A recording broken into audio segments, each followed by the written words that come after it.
Hello, everyone, and welcome to the Create Your Life series, where we help you maximize your potential and results in the area of personal development, entrepreneurship, and travel. And I'm your host, Kevin Y. Brown. Create your life. Crée ta propre vie. Create your life. 创造你的生活。 Create your life. Crea la tua vita. Create your life. Ontsteek your lever. You better create your life. Create your life. Create la vie. Create your life. Create your life.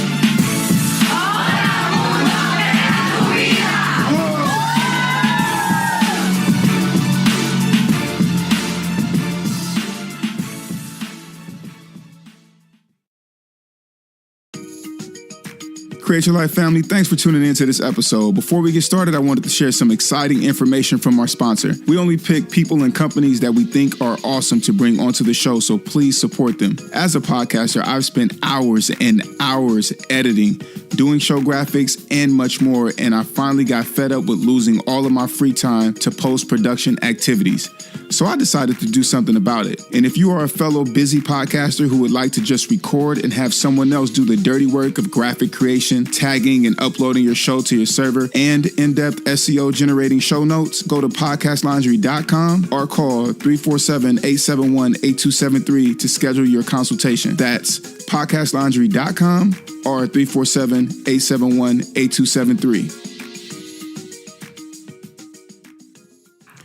Beautiful people, this is the Create Your Life series. I'm your host, Kevin Y. Brown, and today we have another amazing guest for you. This gentleman is actually a law student and the founder of Raising Benjamin, which is a platform dedicated to increasing the wealth of young Black millennials by sharing insights in finance that are as easy to learn as a Drake verse. After obtaining his bachelor's degree in finance from Kutztown University of Pennsylvania in 2011, he immediately began his career at J.P. Morgan, where he spent 4 years working in risk research and legal and compliance. Through his work, he found the need for financial literacy and empowerment among minority communities. This inspired him to create Raising Benjamin. During his spare time, he likes to drink kombucha while reading the Wall Street Journal and advises local businesses on growth strategies. If he isn't doing those things, he's probably listening to Drake somewhere. Create Your Life family. I'm talking about none other than Mr. Carl Joseph Black. Carl, please say hello. So thankful to be here today, man. It's an honor. Definitely, man. I appreciate you taking the time out. I've been following you on Instagram for a while, man, and see the impact that you have and the fact that people are really reaching out to you and your audience is so engaged, man. I love that, and I just love what your mission is, with Raising Benjamin. I even just love that name. I want to jump right in, man. Tell us a bit about your entrepreneur journey and getting to where you are now. As a teenager, I always created businesses, and they always operated they were for different things. So when I was in high school, I ran a lot of DVD, CD business where I was basically just shooting out DVDs and shooting out CDs for sale at school. Simple things in high school that help you learn about business. And one of the big lessons I learned early on is trying to figure out ways to guarantee income and keep costs low, right? And it's one of those things that kind of carried on with me throughout every entrepreneurial journey that I had.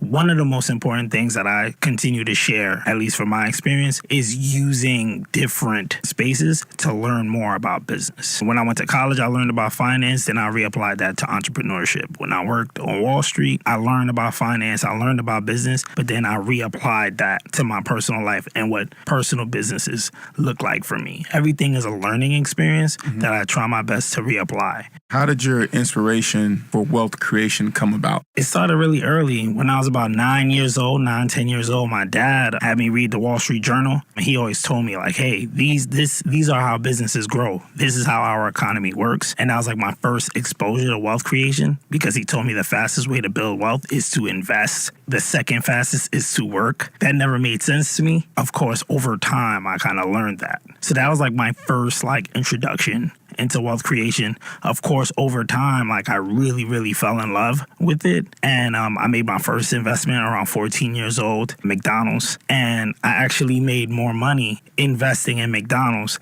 than I did operating the businesses that I did over that same period of time. When I saw the math, I was like, oh man, this is the space that I kind of want to live in. This is the space that I want to operate in moving forward. Right now, you're in law school. You're a 2L. Where are you in law school at, and how are you balancing this? Because I see that your business is growing on a consistent basis, man. How are you balancing that? I'm a second-year law student at CUNY Law, which is City University of New York.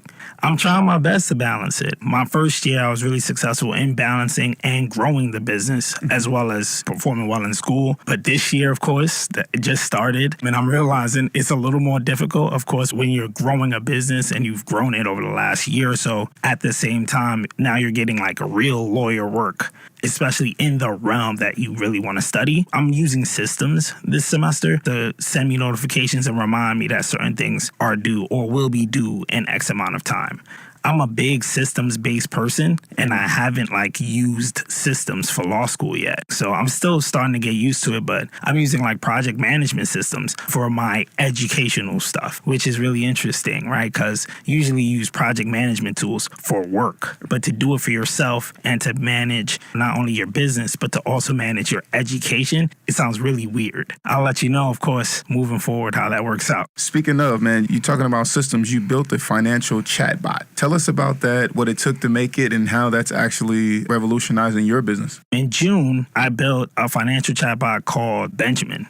That's the name of it. It's simple and plain, Benjamin, and it's basically your financial assistant. So think of Siri or Alexa for Amazon, but for finance. So basically, if you have any question in the world about finance, you text Benjamin. Benjamin saying, yo, what's good? And then you just, hey, Benjamin, what's the current median interest rate in the United States right now? Or, what are the mortgage rates like? Or how do I invest in a stock? And Benjamin responds with an answer that's perfectly tailored for you. I've been able to do that using a number of different systems. I have one artificial intelligence system that I use that I've connected with Microsoft Excel, surprisingly, where I basically put a huge repository of data. I use this product called Superphone, which allows me to send the information directly to people's phones. I've been able to merge 3 different systems so that I can successfully implement one particular chatbot for people that, just need financial help. Finance in its own right is something very, very complicated. It's part of our everyday lives. We all have different financial needs at different financial times. At one point, you want to learn how to budget your money. You want to learn how to invest. You want to buy a house, which is the biggest purchase of your life, right? So you'll have different questions throughout your entire life. So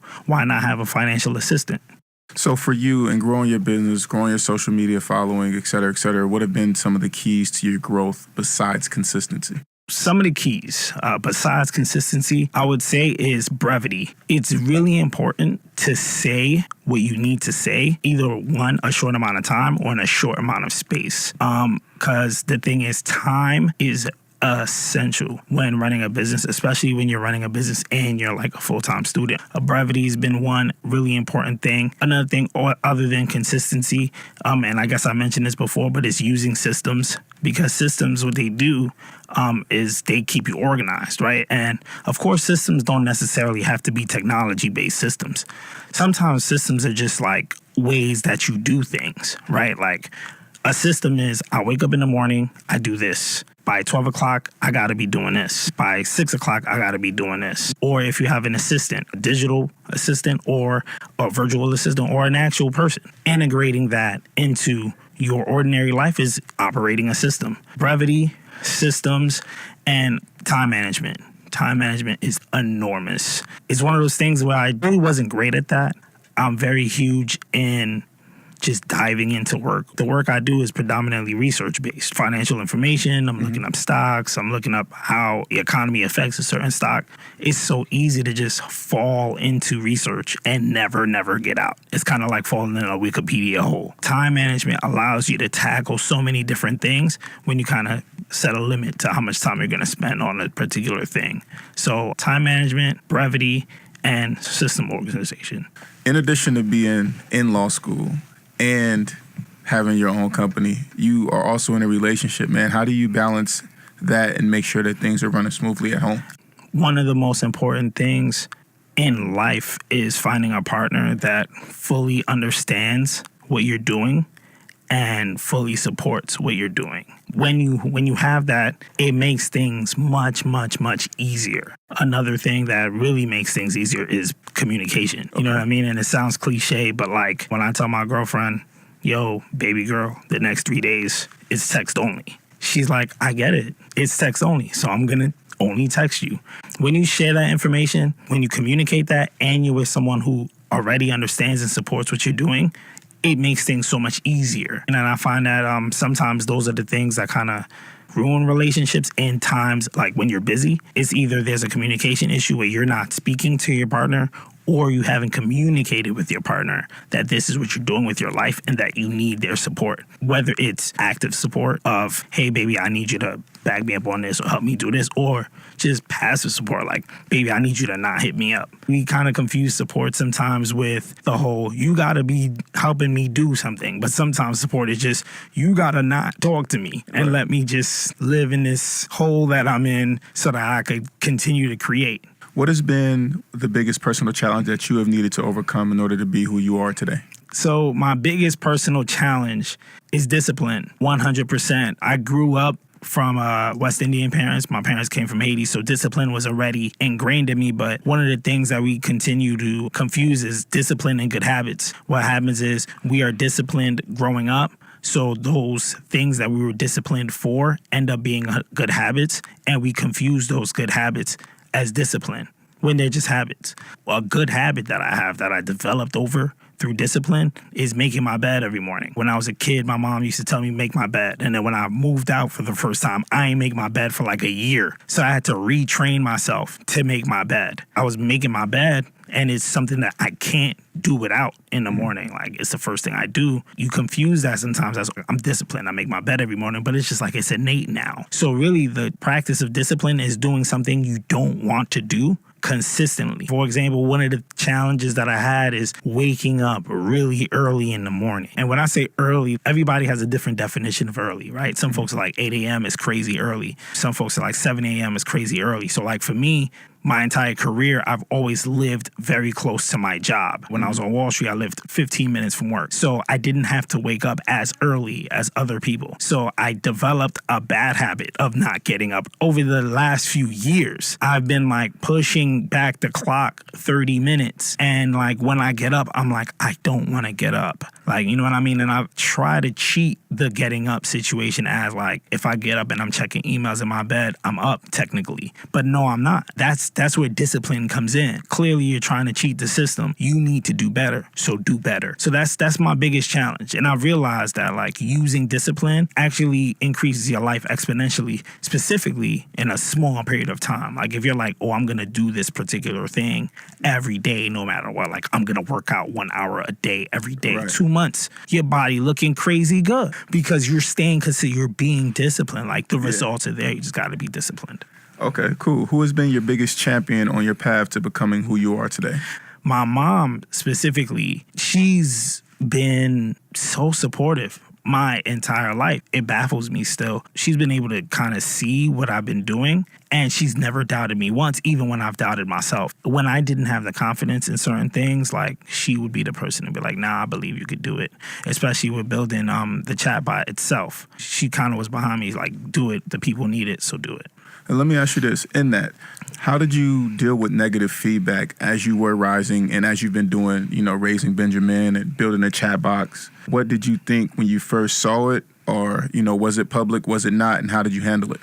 So the negative feedback didn't necessarily come from the actual bot itself being built, but it just came from taking a non-traditional path in the legal field. Mm-hmm. A lot of folks kind of shared with me that, hey, this is not what lawyers do their first summer. They usually go intern. But I realized that this is space that exists. People really need financial help, and they need to learn the basics of finance. So the negative feedback was in that space between my mom and between just me seeing the progress that I've been making with the actual chatbot itself. That kind of like pushed out the noise. Even, for example, being here to be behind this microphone talking to you shows me that I'm making progress. And it shows that like the negative feedback is being out flooded by this. So that's how I've been able to deal with the negative feedback. I've been allowing just the work to speak for itself. What does your peer group look like?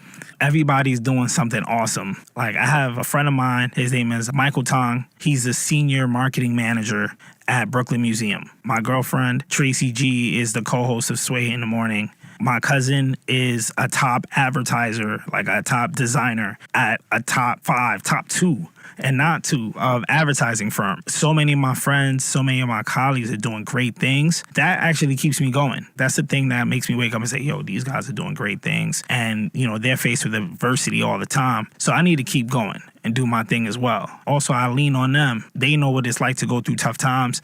They could definitely share with me what to do when I'm in a tough time. What advice would you give to others looking to follow footsteps similar to yours? Do your research.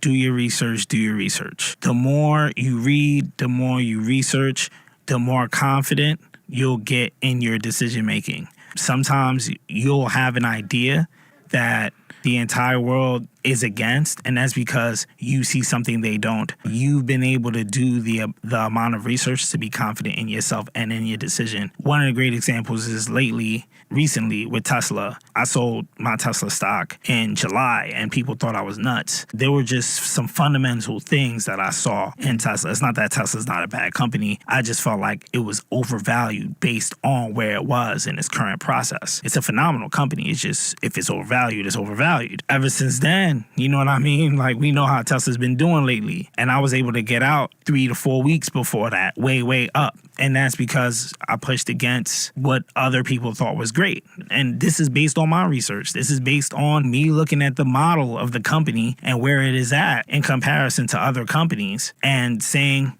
this just don't make sense to me. And I'm going this way because my research is telling me that. I'm always open. When I'm approached with new data, I form a new opinion. And that's the big thing about research. You might have one assumption, you encounter new data, and you have to change that assumption. Anybody that's trying to do what I'm doing, research, do your homework, research, and believe in yourself. If you weren't doing what you're doing now, what would you be doing?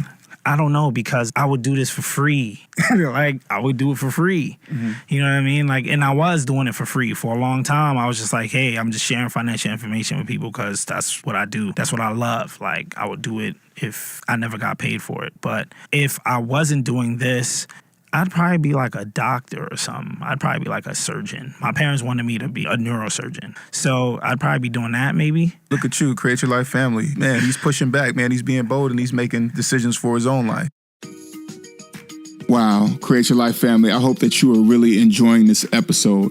I wanted to give a quick shout out to our sponsors and let you know that our sponsors are giving special offers just for you. If you are a fellow busy podcaster who just wants to record and spend the rest of your time doing what you love, like working out at the gym with family and friends or traveling, use code CYLS for a discount on services when you go to podcastlaundry.com or call 347-871-8273 to schedule your consultation. That's podcastlaundry.com or 347-871-8273. And without further ado, let's get back to the show. Carl, my next question to you, man, is can you swim? Yes, I'm not great though. I need to work on my breaststroke. I think I need to spend more time at YMCA doing that specifically. Oh, it's all good because we got life jackets and you only swimming with dolphins. We jumping into the dolphins. Hey, let's go. Okay, so this is rapid fire. I hope you're ready. What are your goal setting methods and how do you measure or make sure that you are growing each year? So I set micro goals. Instead of saying, hey, I want to make $100,000 this year, I say, hey, I want to make $5,000 this month. So I'm a micro goal setter, and I base that on actionable steps. What can I do right now to reach this thing? And then I set that goal. If I can't quantify it, then I don't set it. What was holding you back from creating your best life? Conventional nature, looking at mentors, looking at people that I wanted to be like, and trying to emulate my steps based on the steps that they've made. But over time, I realized that they were making new steps themselves. So I need to make new steps if I want to be what I want to be. Top tech that you're using to make your business run smoothly? It's either between Wit AI, Microsoft Excel, Google Calendar. Oh, Benjamin, of course. Yeah, just favorite those. Quote or model that you live by? Price is what you pay, value is what you get. Warren Buffett. Favorite or most impactful book that you've read? Finite and Infinite Games. Okay, bye. Wow, I can't believe I forgot his name. We'll find it for you. A better book is Principles by Ray Dalio. 100% recommended. I think that's going to be number one by the time I'm done. 3 jewels that you would tell someone looking to create their best life. Believe in yourself, be consistent, and really respect your time. What's next for you? I'm thinking venture capital. I want to invest in other businesses. I want to help people build businesses like I help my family build theirs. We run daycare centers. Yeah, out in Pennsylvania. They're for low income. They're for low income children. And what we want to do is, what we do is we provide a great quality education for low income kids. How can we keep in contact with you? Instagram at CJo Black, or you can follow Benjamin at Raise Benjamin on Instagram, at Raising Benjamin on Twitter, at CJo Black everywhere if you want to get in touch with me personally. Awesome. And I also have to ask, how do we get the chatbot, Benjamin? The link is bit.ly, bit.ly / it's me, Benjamin. All right. Well, Carl, we have reached the point in our interview, man, which is called the turnaround, where you become the interviewer. I am the interviewee. You get to ask me 3 questions, and I have to answer. So with that being said, I'm all yours, but I have one request. Sure. Please be gentle. All right. So my first question is, how has New York as a city changed your life? Because I know you're born and raised in the Bay, correct? From Vallejo, California. Wow, that's a loaded question. How has New York changed me? I feel like I have that New York toughness now. That's something serious. I also think that the atmosphere is competitive and just reeks of ambition. You got to be on your A game, and everybody's here. Everybody's trying to hustle and make stuff happen. So I feel like it's raised my competitiveness and my standards for myself as an entrepreneur, as a person, and what I can be. It's also exposed me to so much more in terms of culture, in terms of people, in terms of just the things that are available to you if you think, or if you have a conversation with a person. I feel like you can get all of that here. And I love the fact that you can go from Koreatown to Little Italy to Little Senegal to all of these different places in the city within a few blocks sometimes, and have all of these different experiences. You definitely gonna get all of the seasons here. You know, you're gonna get all of that. But New York has definitely changed me, man. It's actually where I grew up. You know, I've been here for over 10 years at this point, and it's turned me into the entrepreneur that I am, the person that I am, man. So I'm excited to see what comes of it, and really to expand and go out into the world, man, even more, and see what I'm made of. But it's definitely, if you can make it here, you can make it anywhere. It's that type of place. That's dope. That's dope. My second question is, name 2 people who have inspired you on a personal level lately, and how. Wow. Who have inspired me on a personal level. To be honest with you, one person I'm going to say is my landlord. My landlord's 78 years old. She's a living legend in her own right. She's the godmother of African-American books. So a lot of people who are African-Americans who got book deals, you know, she's been working in publishing for like 50 years. She's like the real deal. I rent an apartment, and her office is next to my apartment. She's up at like 5 a.m.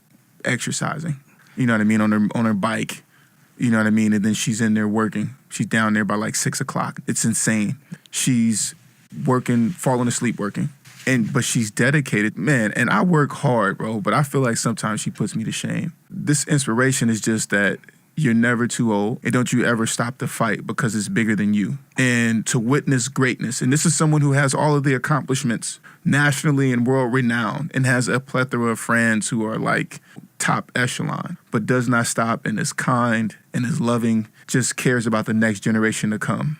I think that she inspires me definitely all the time. Somebody else that inspires me, a recent guest that we had, Cassandra Nuama. She's a personal fitness coach, an amazing sister, but she has this amazing energy about her. The reason why she inspires me is because, in my opinion, whenever someone sees her, man, it's always love, and she's always just bright like the sunshine, man. And so to have that level of joy, and to know yourself that well, where all you do is spread love. She's a business owner, and her business is with her mom and her sister, and they travel the world and take people to Africa and show them, you know, the culture and help them experience it. And just being open to sharing the culture to that extent, man. She's an amazing person. So I aspire to want to have those characteristics in full, you know what I mean, to be able to live in that truth. To be honest with you, man, you inspire me. Oh, man, thank you. And reason being is because I know law school's hard, but you're also following your path and your dream. But also, now more than ever for me, it's really showing up that I really need to be on top of finances and, you know, diversifying my portfolio and really be investing. So, man, I find inspiration in everyone that I come across. I try to find that good in them and understand and see things from their perspective to say, hey, you know what? I can take this portion of who they are as a person. And we call that game back home. So it's like, you know, you just dropped a lot of game. So I'm like, man. My last question is, when you look in the mirror, deep down inside, what do you I see? see an ambitious young man, person, full of love, who is consistently striving to become a better man and working to help others on a consistent basis. And just a dream catcher. I'm the one that's going to go all in. I'll sacrifice it all for the dream. I see that, and I see the reason to stay and stand in my truth, man. Well, I appreciate you, man, for being here on the show, man, taking the time out, coming from law school, you know what I mean, to come and be on the show. Yeah, I just really appreciate it, man. It's been an honor being on and just being in your presence, rapping with you. You asking me questions that, to be honest, I need to be thinking about more. You know what I mean? I need to talk to myself about some of these things a little bit more, not because I don't know the answer, but just because you can always dig deeper. Appreciate it, man. Somebody said something to me a long time ago. They said that change is constant, but growth is optional. And in that, you know, you have the opportunity, man, that personal conversation, that personal dialogue, man, that's what makes you who you are. I wish you continued success, brother. All right. Thank you. Likewise. Yeah, definitely. So, Create Your Life family, thank you so much for listening. If this content is delivering value to you, please go to iTunes and Stitcher Radio and rate and review us. That helps us build our community. And that is what we're all about right now, is building the community and delivering as much value as we can to you. So until next time, create your life and feed your ambition. Peace. This episode was brought to you by PodcastLaundry.com. I love Podcast Laundry. It provides a real solution to free up my time, and time is the only resource that we cannot get back. Podcast Laundry was created with love to help other fellow busy podcasters free up time so that they could do more of what they love, whether that's traveling, time with friends and family, or working on other ventures. If you want to free up your time, then have Podcast Laundry do the dirty work of note-taking, graphic creation, editing, show tagging, and uploading for you. Go to podcastlaundry.com or call 347-871-8273 to schedule your consultation. And remember to use code CYLS. That's podcastlaundry.com or call 347-871-8273.